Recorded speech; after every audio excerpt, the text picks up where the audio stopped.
And I would say that at no time in history has there been so much breathing going on around the planet. And that is good because there is probably nothing that quite matches the stabilizing effects of pranayama.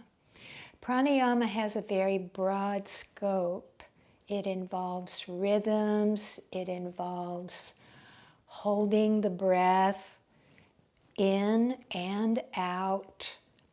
It involves segmented breaths, and there is a practice of breathing which is very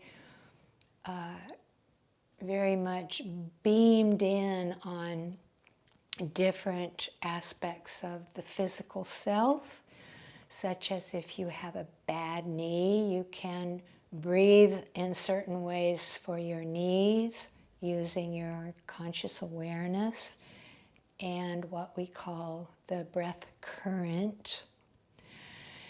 And there are biochemical changes to achieve in the practices of pranayama, which directly affect your capacity for rest and digest, nurturing that system for relaxation and calming. So again, it's a very broad scope, but I want to emphasize that when you begin breathing, you will want to spend a considerable amount of time simply in self-awareness and being conscious of, is your breath staggering? Is your mouth open? Are you unconsciously holding your breath? Are you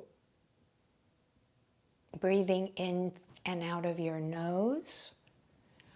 So this is a matter of self-observation and self-objectivity, which is also an aspect within the teachings of yoga that we get into, self-observation. And breathing is something that we don't have to consciously monitor or command. It happens on its own.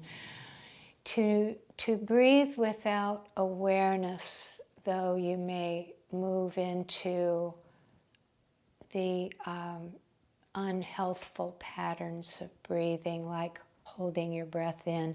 Holding your breath in unconsciously and holding your breath in consciously is different.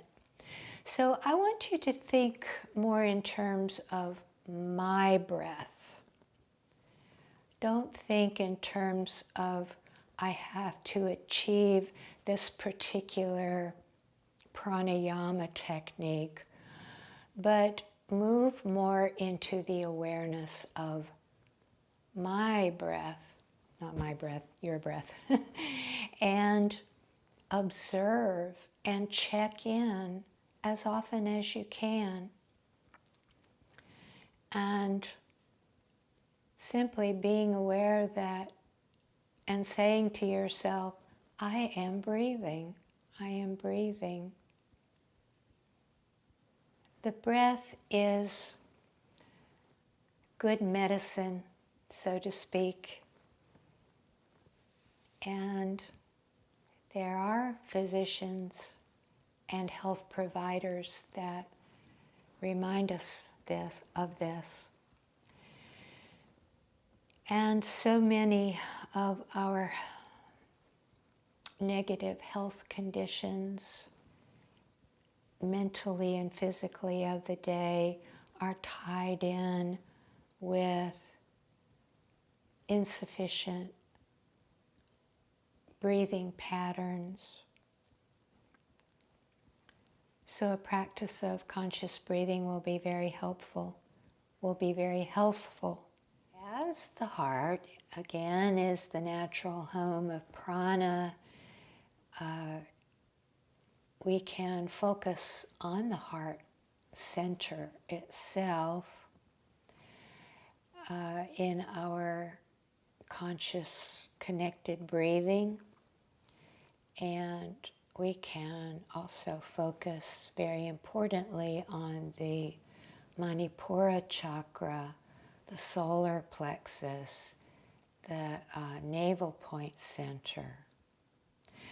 We have a lot that we are working on right now in the solar plexus center, in that idea of dissolving issues of the past and making way for a new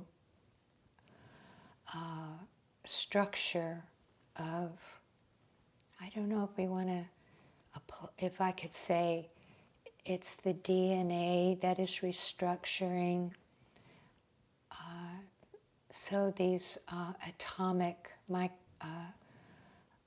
microbiological dimensions of our being are shifting. And again, pranayama is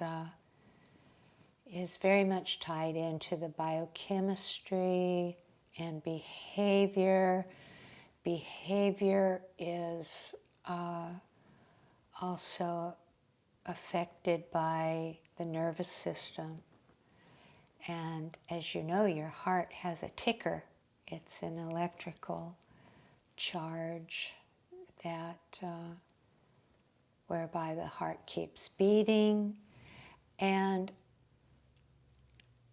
conscious breathing or pranayama will contribute to the healthier nature of the heart.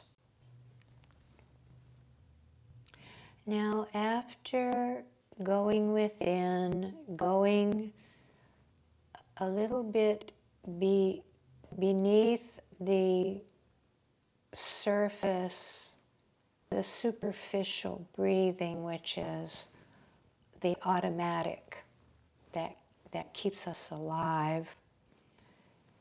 Our breath is our life. And to consciously breathe, that's different than the automatic breathing.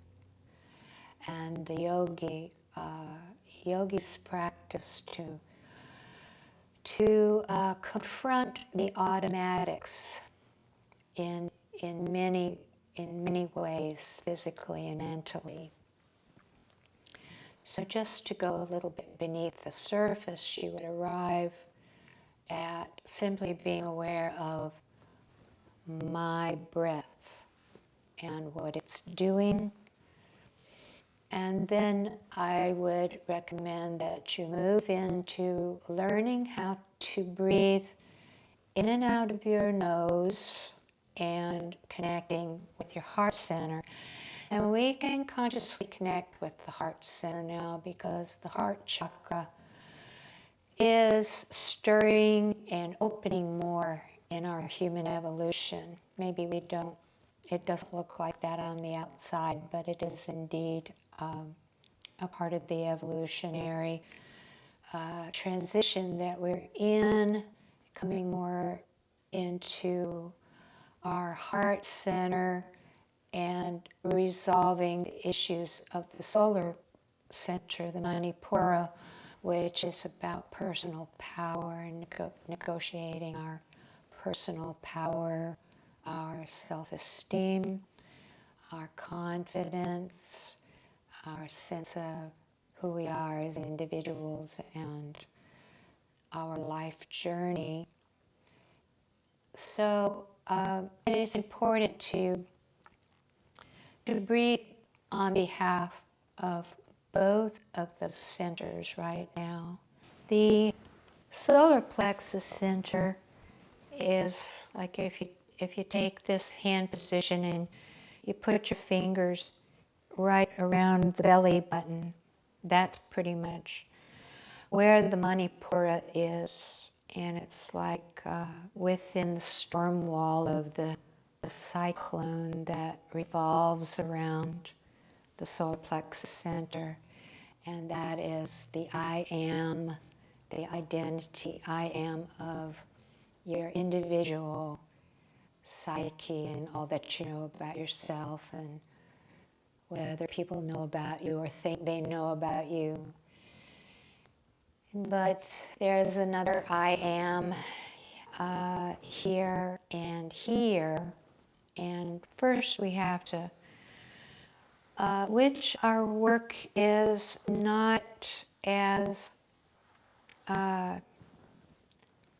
intense as it has been, but yeah, we are in a lot of intensity, but we've also done a lot of work over the centuries with this center.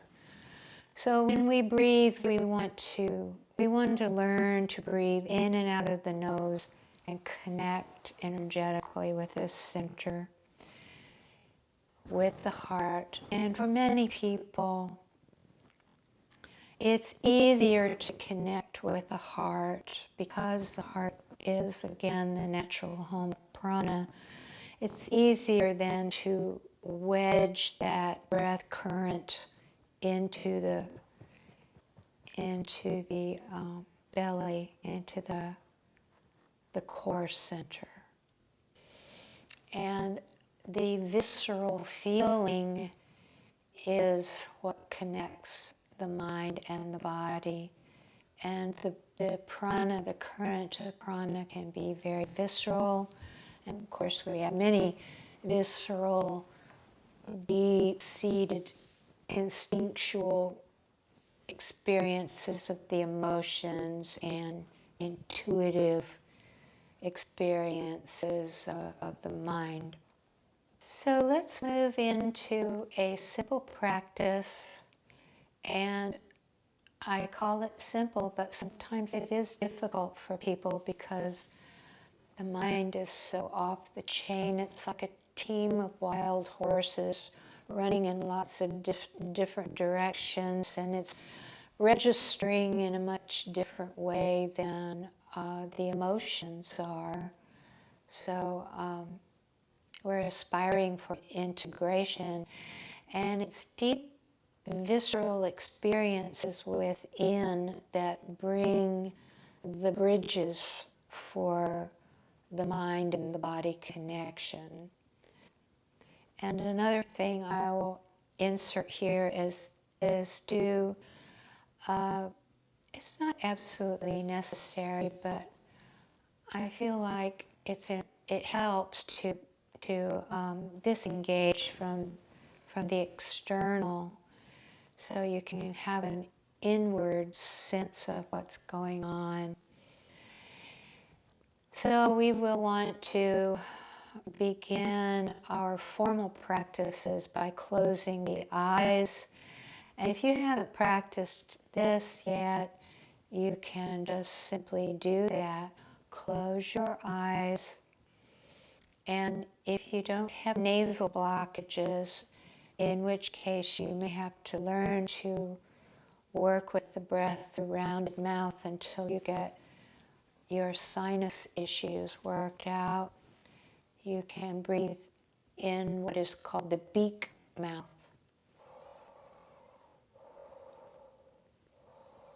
And there's a lot of sensation that goes along with that. You can actually feel the connection to the heart quite well.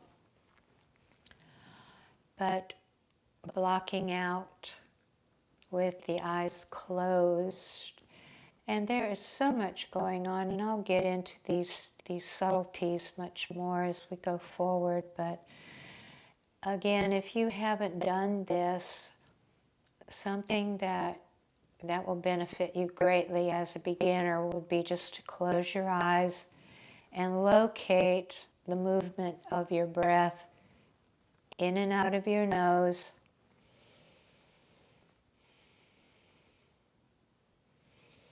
And you don't have to stretch the breath in any way, just let it flow naturally.